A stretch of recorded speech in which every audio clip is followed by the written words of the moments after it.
Hello and welcome to another SkaredCast Battle Report. We are here in studio and we are playing 2,000 points GT Mission Pack Warhammer 40,000 9th Edition. New Necrons versus the Drukhari. Let's dive into the game.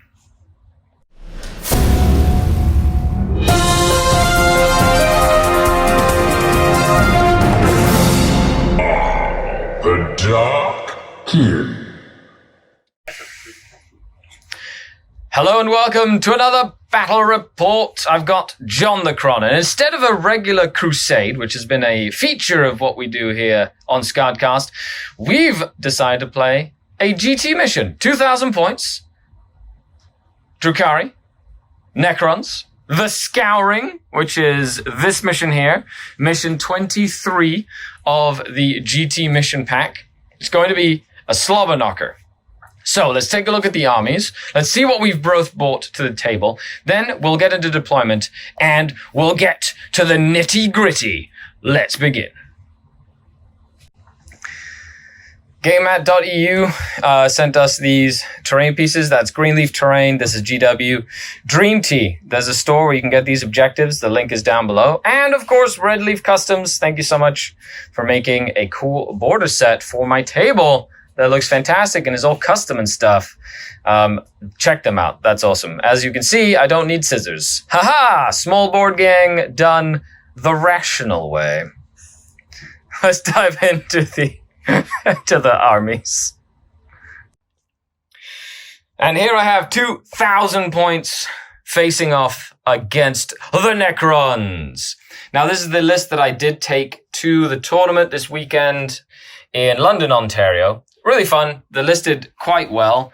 If you haven't watched that video, make sure you watch it. So I thought, why not try to showcase it and see what it can do against the Necrons? Because, why not? That'll be kind of cool. So just to go over the list again, it's a triple patrol list. New Dark Eldar rules. Really excited about that. I'm super excited to see how the mixing and matching of obsessions and stuff is going to work and all that good stuff. I cannot wait. I'm super pumped. There's going to be so much to do when that book gets released. But Archon Skari himself leads the way in his Cabal of the Blackheart Patrol. Blast Pistol, Gin Blade Relic, and Hatred Eternal. One Slith, the Action Monkey. You know him as Fisk. Then we have 5 Cabalite Warriors with a Shredder and a Phantasm Grenade Launcher. 2 units of 5 Scourge with Heat Lances, with 4 Heat Lances in each. Why Heat Lances? Because they just destroy Marines, minus 5 AP, D6 damage. It's really snazzy in a pinch. And then we have a Dark Techno Monster Patrol. This is a Coven Patrol led by a Homunculus. I spent an extra relic on him to give him the Nightmare Doll for a 4+ ignore damage roll. He also is Master Regenist. So at the start of each of my turns, he heals D3 wounds. 3 units of Rex with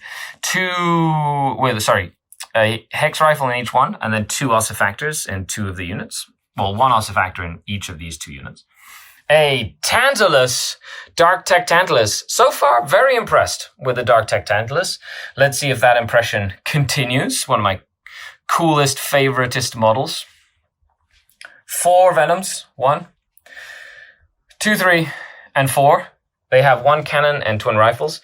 2 of them have Grizzly trophies because I had some points left over. They do come in handy every once in a while. And if they work once, they pay for themselves. And 10 Incubi. I can't wait for them to be 2 damage. And strength 5, baby! These are old Incubi. And then, and a Raider in that detachment as well. Phantasm Grenade Launcher, Disintegrator Cannon. Just a very expensive Raider. And then a Cult of Strife Witch Cult detachment with Lilith Hesperex, 15 Witches with 2 Hydra Gauntlets, a Shardnet, an Impaler, and a Sergeant with a pistol, Power Sword, Phantasm Grenade Launcher, and last but not least, a Razorwing Jet Fighter with Disintegrator Cannons, missiles, and the rifles. That's, of course, just to take advantage of the double shoot stratagem, if it all comes into play. And there you have it, folks. 2,000 points of a nice varied list with some iconic units. Lilith Hesperex that I haven't used in a long time. Some Incubi, some toughness, some shootiness, some versatility, It's a cool list. I like it. Let me know what you think down below. But let's take a look at the ancient enemy and what they have brought, because a king has arisen. And a king has arisen! Oh my goodness, John. It looks fan-freaking-tastic. Thank you. John the Cron here with his brand new fanciness. He's been working on it diligently since it came out, and it's finally ready to be showcased, and he's fixed it. It's not chipped at all. It's like pristine, brand new, like right off the assembly line. As it should be for someone of the Silent King's stature. That's right. The Canoptech fixers wouldn't let it deteriorate too much, I would assume. So tell me, sir, what have you brought to play today with? So we have 2,000 points. We have a 3-detachment army today. 3 detachments. Whoa. Detachment. We have a Supreme Command detachment, obviously filled by the Supreme Commander himself, Zarek, the Silent King. Oh, I love it. All right. I have a battalion. It is a 20 warrior strong and 20 immortal. 2 squads of 10 immortals and a squad of 20 warriors with a overlord who you know as Vecuus. We have our Chronomancer today. 5 up and verbal save. Whoop, whoop. Woohoo! Counter-temporal mines. Let's see how those go. Very cool. Rounding out that, we have our Caesaris with his 2 crypto thralls. Ooh, so shiny. Look at him. He's a technomancer, basically. So he can fix things. He is. And he's got a last cannon, basically. That's it. Yeah. And then our patrol is the Royal Warden. Yep. With 5 Lichguard, 10 warriors, and 3 destroyers. Which are over there. And what is the dynasty? So we are playing in the Zarakan dynasty today. Everything's Zarakan? Everything is Zarakan today. Oh my goodness. The Silent King has brought his new dynasty to play. And just so everybody knows what the Zarakan do. They have a 5-up feel no pain against mortal wounds. And once per, every time a unit shoots or attacks, they can reroll 1 wound. They can reroll. Okay, they can reroll a wound roll. They can reroll a wound roll. That is fantastic. Okay, and that is that, folks. Looking forward to it. Lots of command protocol shenanigans thanks to the king, and of course Illuminor and the destroyers and immortals, and oh my goodness, I'm excited. I hope you are. Let's dive into what has become a classic on the channel. We are here after deployment. Now, this deployment is also very weird. 16 inches up, 8 inches from the side of the table. Gives you like a little box to kind of go in. I've deployed Rax with a Hex Rifle, the Witches and Lilith in the Tantalus, the Homunculus giving all of these vehicles +1 toughness. Then we have Ossifactor, Cabalites, Archon Skari, because he's ballsy that way. 10 Incubi in a Raider. The Razorwing Jet Fighter, the Slith, ready to put down some scramblers. And then in Deep Strike, I do have both sets of Scourge, which is really fun. So let's head on over to the Necron side. John the Cron, how have you deployed here? All right. Well, we'll take it from left to right. So we've got a 10-man warrior squad. Yep. Caesaris and the Crypto Thralls. Yep. We have our Chronomancer with the Entropic Lance, Counter-temporal mines, and just being a bastard. Yep. We've got 10 Immortals up front with the Royal Warden there. We have a 20-man warrior wrap in the back. Yep. With the Silent King right up front and center. Yep. This is obscuring, by the way. So yeah. 5 Lichguard. Yep. With Vecuus over there in the wings. Yep. With another 10-man immortal, and then 3 destroyers just hanging on the wing. Locust destroyers. Now, Vecuus has a relic that allows all units within 6 of him to benefit from both protocols. Correct. And before we roll to go first, the Necrons will now put down. It is after we find out who goes first. Is it really? Yes. Oops. Okay, so before we roll for first turn, the protocols go down. Now, because the king is the king, his warlord trait allows John to only to double up on 1. So he has to use 4 out of the 6 protocols, and 1 turn can be doubled up. And then the king has a ability where he can switch out the protocol that would happen that turn once per game for the protocol or one of the protocols that he has not used, which means he can keep the protocol he wants to in his back pocket and then use it whenever he needs to, and then have two of the ones that he likes, interspersed throughout the course of the game. The protocol system, if you use it properly, is fan-freaking-tastic. So with that, let's go to that, and then we'll come back for the fateful turn 1 roll. Okay, so the protocols have been written down, boop, boop, boop, boop, boop, put into code, boop, boop, boop, 001100. And we get to roll to see who goes first. Hiya! I rolled. Oh. Purple Skari dice betrayed me. So, would you like to go first or second? Oh, dear. Mm-hmm. Oh, dear. Mm-hmm. Oh, He's going to do some measurements here before he goes into it. He might have a plan. So if he has a plan, he might want to help me enact said plan. But we'll see what he does. Have you picked? I will go first. You will go first. Okay, Necrons, take to the table and advance towards their ancient foe. Now, John has decided to go Hail Mary. He doesn't normally play aggressive, but he said, hey, let's see what happens. Which is always fun when you're testing out stuff for, tournament play and whatnot. So he has given My Will Be Done to the Warriors and both units of Immortals. He has Directive number 1 activated, and he went for Directive 2. Command Protocol 1, Directive 2. So if I charge them, he can choose to Overwatch on 5s when he Overwatches, or +1 hit in combat. Yes. Of course, anybody within 6 inches of him gets both, which is also the cover one. Well, because he moved, he loses that anyway. Correct. The king has moved up as well to get his men-ears to shoot stuff. Caesarus buffed these warriors. +1 strength he rolled. Correct. So they have +1 strength for the rest of the game. And then the Chronomancer gave them the 5-up invulnerable save, which works for shooting and combat, and also gives them a rerollable charge roll as well. But then he veiled them with the warden. They all have to be within 6 inches of the warden, so you can't make like a giant line like this. Nope. But you kind of bubble them up, and he's decided to just come up and he says, have at it, bro. So we'll see how that goes. The warriors back here basically zoned out, just kind of kept back here. He knows that I've got the deep strikers in reserve and whatnot.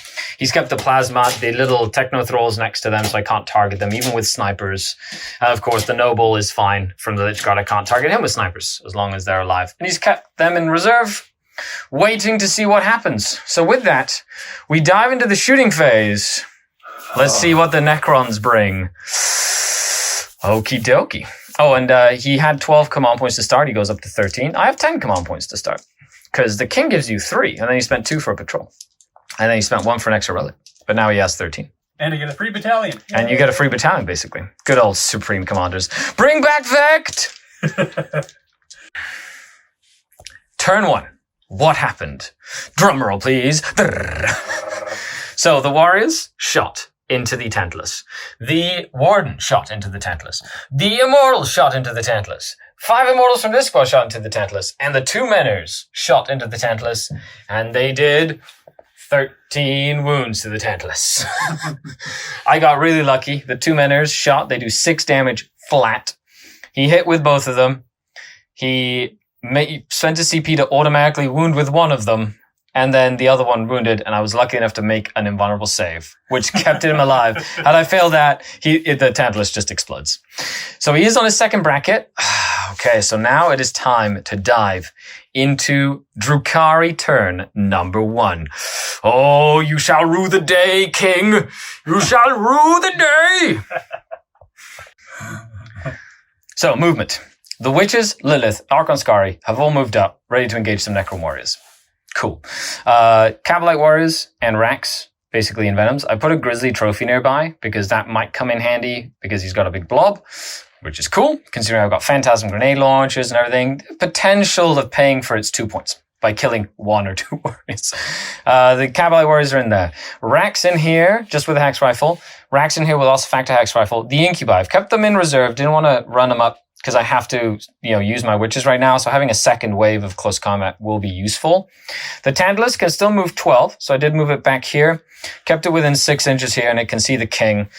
Like pretty much has one thing. And because it explodes for lots of damage, I didn't want to put it too close to all my stuff, just in case it dies. Then the Razorwing Jet Fighter has gone from there, just flew up here. The plan is to shoot and kill these two little Crypto Thralls and then use the stratagem to fire again and potentially kill the the Chrono Monster. So hopefully I can kind of do the 1-2 there with that. We'll see if that works. And then other than that, I've got basically one big target because I have domination. So I need to control these 3 objectives. And if I don't take them down, it's going to be a lot harder for me to score those points as well. So, and then of course I am in... hopefully I'll be holy in that table quarter and potentially holy in this table quarter with something here to stop him from getting purged the vermin, and forcing him basically to, cause he has to kill me out of table quarters to get points for his secondary. So I'm hoping to stop that from happening as well. Okay. So with that, let's dive in to the shooting phase. Oh, I'm so excited. This isn't Crusade. Let's see what happens. End of the turn. I was able to kill both of the menus. Yes. Took a little bit of damage. It took the Disintegrator, the Phantasm Grenade Launcher with a Torment Grenade. But even then, he has a 5-up invul against mortals. So, 1 Menhir survived even after shooting the entire Tantalus at the Menhirs. With 1 wound, but then I had another Phantasm Grenade Launcher do on a 6 wound and he died. And then all the other shooting and combat focused on the big blob of Necron Warriors, and the Witches just came in and rolled so many dice. It was crazy. So I was able to get my domination. I was able to tag the Warden with the Shardnet and Impaler, which is the best I could hope for in that scenario. It's going to come down to that roll off there to see if they survive or not. And then on this side of the table, the Razorwing Jet Fighter shot everything into the 2 little dudes. And then with the stratagem from Cult of Strife, can shoot again for 3 CP, shot in and killed the Chrono Monster with everything. I just focused, which is an assassination point for me because I did take assassination, which is good. Okay, so with that, we're moving into turn number 2. Now is when Purge the Vermin comes into play. I do have a few units wholly within that table quarter, so he'll have to kill them to get 4 points. He's going to get 2 points for this because aircraft don't count, just to get that one. And we'll see what happens after that. So with that, diving in to Necron, turn number 2. And which is your protocol, by the way? Protocol of the Undying Legion. Okay, so you can re-roll one of the dice? And I heal 2 on living metal. Oh, okay, very cool. So if I would have done damage to him... Yeah. Okay. If that Menhir had... Oh, he would have gone back up to 3 wounds? Yeah. Nice. That's really... Oh, because that also gets it. That's pretty cool. I was really hoping. Yeah. Well, that's actually really good because I moved my Tantalus way back over here. So the only long range stuff he has is like long range, like Immortals if he gets up. And then he's 18 inches. So it's going to take a while. So I'll get at least another turn out of him, which I'm excited about. Okay. So let's dive into the turn. Okay. All right. So, important roll over here. The Warden's going to try to get away. He has to win this roll-off, but because I have a net nearby, he rolls a D3 to my D6, which means it's unlikely. But let's see what happens, and you have to beat a... Oh, you don't get away! Yes! So he stays. Yeah, because I rolled a 2 to your 1, because you rolled a D3. Yep, and I win! End of the movement phase. So after the Warden has stayed, we also looked at how the Desperate Stratagem works. The FAQ kind of covers it in a lot of detail. You can use a Desperate Breakout against rules that stop you from falling back. So he'd have to roll for his Warden. On a 1, the Warden dies. Then the roll-off would happen to see if you fall back. And if you're not allowed to fall back, then because there was no move, he doesn't die if he can't get out of engagement range. So that's why so he decided not to risk it there. We are not going to spend 2 command points on a chance. Yeah. So in that case, Caesaris is buffing up the Lich Guard to +1 strength. Correct. So they're now strength 7. Yes. Awesome. So they're going to go around cutting some stuff up. And the King has decided to jump up, as well as getting all the Immortals around, Caesaris up, and then the Destroyers. He is committing to the table. End of the turn. Wow, what a crazy bloodbath. So, just basically moved in, shot, killed both Venoms. Then shot, killed shot and killed almost all the Racks and all the Kabbalah Warriors that got out of the Venoms. Then charged in with the King, the Lich Guard, the Overlord, and the Immortals. Killed the Rack. Killed 10 of the witches with combat. I did put -1 to hit on them, so it did help. However, the king split his attacks between Lilith and Archon Skari and failed to do any damage because I passed all my invulnerable saves on Lilith and the Shadow Field saves on Skari. Just decided to take it straight on the Shadow Field. In return, Archon Skari put 6 damage on the king with his Jin Blade, and Lilith put 4 damage on the king with her blades and her hair. Crazy hair. Her hair did 1 damage. Then over here, the Raider died. 1 Incubi died in the explosion. And then this Razorwing Jet Fighter took 1 damage as well. So with that, we are diving in to turn number 2 for the Drukhari. And it has been an absolute bloodbath, which is crazy. Now, he explodes for D6, is that right? Yes. Okay, and he's not Titanic. No. So you can use the stratagem to auto-explode him? I can. Oh, it's 2d6. Yeah, 2d6 range, distance, but for D6 for mortals. D6 mortals. Yeah, so when he goes up thermonuclear, and he does a lot of damage, and he can spend the CP to auto-explode him, I'm pretty sure. Okay, so with that, let's dive in to turn 2. Holy moly, but he did get 4 big game hunter points. He killed 5 things for grinding down, and he got 4 points for vermin because he kept me out of his table quarters, which is a great secondary. I love that secondary. It's fantastic. Okay, Drukhari, what can you do in the face of such terror? Mm-hmm. Okay, so movement phase. What did I do? I went up to 4 CP, and then I go down to 2. The witches are going to fall back out of combat here. And basically, he's not a noble, so the Lich Guard don't protect him, which means the Venom, the Hex Rifle, and all the Scourge are closer to him now, together with this pistol. So I'm hoping to shoot the Warden off. They can act as normal, so they can charge in after if they want. The key is to charge in and then stay outside of the engagement range of him, so he can't stop me from attacking, basically. Plus, it gives me a chance to attack with them first. The Razorwing Jet Fighter just fit on the board there at that angle, which is nice. Over here, we had this Venom move up with Rax inside. The Incubi have moved up this side. I decided to get aggressive with the Tantalus 12 inches up. To charge, he can do mortal wounds on the charge, so hopefully doing some damage there as well. The Homunculus moved up this way. And then because of the way the deployment is set, there's 8 inches in between the deployment zone, so he can actually move 8 to the edge and clear the 6 inches to put Scramblers on my side there, which is nice. Slippery Tisk. Slippery Tisk. And then I still have 1 unit of Scourge in Deep Strike. Okay, so with that, we go into the shooting phase. We're in the middle of the close combat.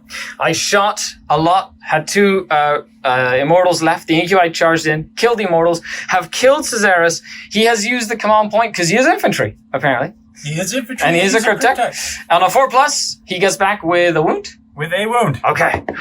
Oh, he comes back. He's like, whoop. And the Incubi are sad. But he can't do that again on Caesarus. And he would have used it on there, but he failed that roll as well. That is true. Okay, but he comes out an inch away? Yes. Is it at the end of the phase? It is at the end of the phase. Okay, so technically it's the end of the phase, so you can't pile in. I can't pile into him or anything. He's just going to sit there. All right, and then do you want to interrupt or come out witches attack? Your witches can go. Okay, perfect. The king is still alive with 2 wounds, but not after he turned around and punked Skari, who failed his first Shadow Field save he had to make. However, the highlight of the turn was my witches attacking the Lich Guard. My 5 because I charged 5 attacks from the Hydra Gauntlet, hitting 5 times, wounding 4 times. The Lich Guard failing 4 out of 4 saves. Ugh. So she alone killed 4 out of the 5 Lich Guard, and then the rest of the witches killed the Lich Guard. Holy crap, that was crazy. Then he killed 2. Then he killed Archon Skari and Lilith, but 4 more wounds on the king. Oh man, Crazy. what a crazy game so far, folks. So it's been an absolute bloodbath. We're moving into Necron turn 3, and I was able to offset his primary, so he doesn't hold any objectives right now, to offset my mistake from last turn where I didn't get any primary. So, but he still has 10 warriors. He still has Illuminor. He still has the king.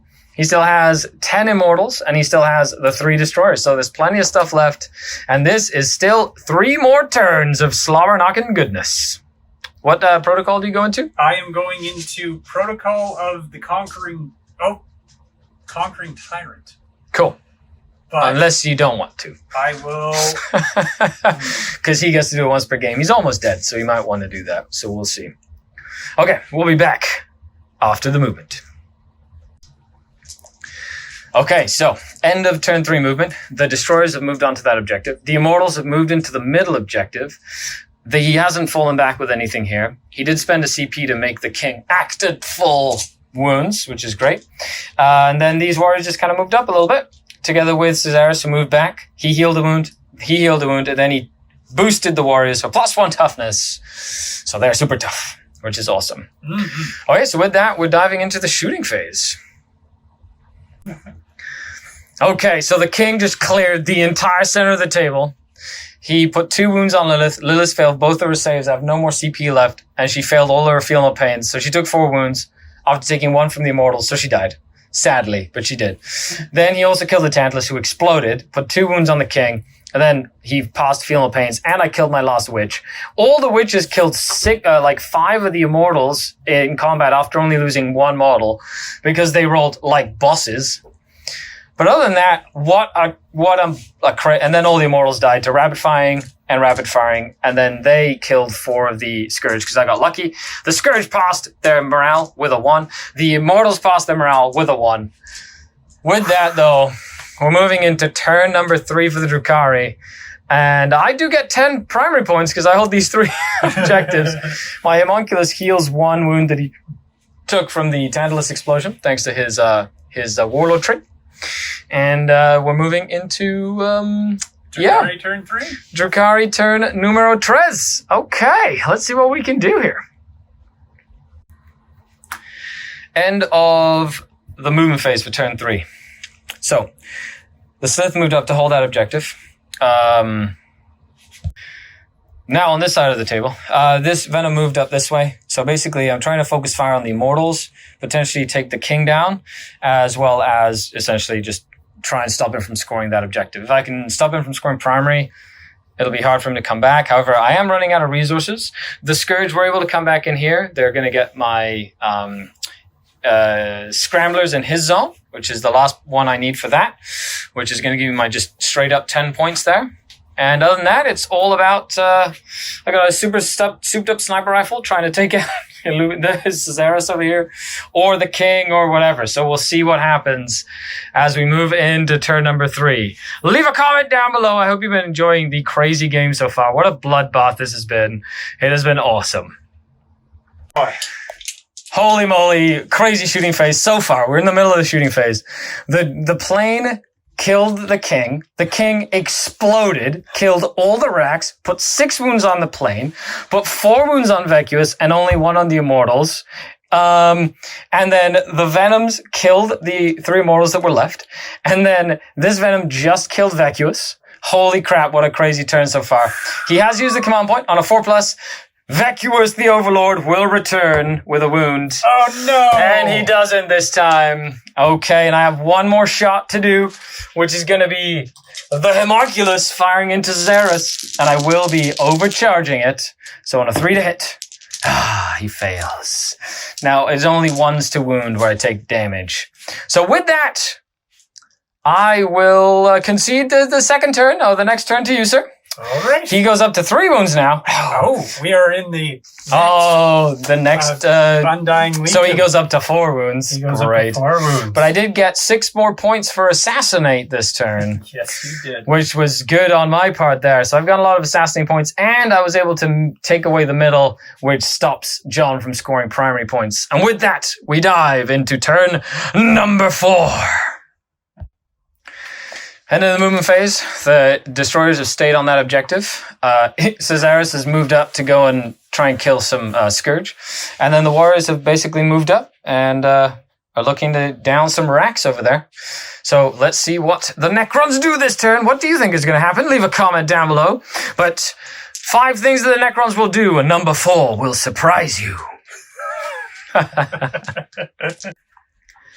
And here we are after turn number 4. The Venom did die. The Scourge died. And then these Scourge won't live, but they're fearless now because it is turn 4. So good. However, I don't get any primary points because he took them away from me, killed the one Scourge over there. And of course, the Raxol died over here, which I was hoping that wouldn't happen. But with that, we are going to be moving into my turn number 4. I do have 2 command points because I saved one from last turn plus the one from this turn. And he didn't get any table quarters off me this time because of... oh no, you would get 2, right? Because you get from that quarter. Because I don't have it, because the plane doesn't count. So technically you get 2 points for that for Purge as well. Perfecto. Okay, let's dive in to what could be the last little bit of the game. What a crazy turn. So the plan was simple. I needed to grab my Rax and advance them and then fire and fade them to stop them from scoring primary. Even with the reroll, they didn't roll high enough to then fire and fade into that objective, which is huge because then I wasn't able to stop him from scoring primary. I needed that to happen. Now they're on that objective point and he's going to be able to get his 5 points for primary there. I got him down to 1 wound. He's going to come back up to 2 wounds. Yep. And I killed, I think, 1 warrior here. So other than that, I've got my Homunculus on that objective. I got the Slith on that objective. I've got them sort of on this objective. So we'll see what happens as we move into the final turn. But holy moly, what a crazy game it has been so far. On to the final Necron turn. End of the turn here, or end of the Necron turn. So the Destroyers tried to kill the Homunculus, only put 3 wounds on him, and then he just healed 3 because of the 4-up, feel no pain. He took 3 damage only, which is awesome. He took like a bunch of wounds. The Warriors rapid fired and charged into here to get his Purge the vermin. Purge, so he got 4 for Purge, which is really good. And then I will get 5 for primary because he wasn't able to get me off with over here. So now we're moving into basically the last bit of the game. The only thing I can really do is I get 5 for primary, which is actually really big in this game. And then the plane is essentially just going to move down here and try to get my last assassination points. And with that, we'll end the game. So I'm going to roll it. We're going to roll it on camera. Just to, make it fancy and snazzy. He has 2 wounds remaining. Yep. So I am bracketed, so I hit you on 4s. So the rifles, 1 hit. Nothing. Then I'll do the D6 strength 7 reroll wounds -1, basically missiles. So how many shots? For 6 shots. Ooh. Needing 4s to hit. You're T6 on him, right? I am. Cool. Do I hit you? I hit you a couple of times. And then needing 3s with rerolls, thanks to the missiles. Okay, so 3 at -1. Needing 4s. That would kill him. Oh, that would even with a reroll. So he goes down. Ka-plop. Okay, and that's the only thing I can do, but he does get his final grind him down for 3, because I can't kill a whole bunch of stuff. Potentially I could, but there's no point in risking it. And that's it. And I will get my last assassination there. So I do get my 15 for assassinate. I get my 10. I get my 9 for domination, because I literally ran out of units. And then I get 15 for primary. He gets 10 for primary. 12 for grind them down. 4, 8, so 12 and 13. Gentlemen and ladies, this is going to be a crazy tight game. So 30, 49 for the Dark Eldar.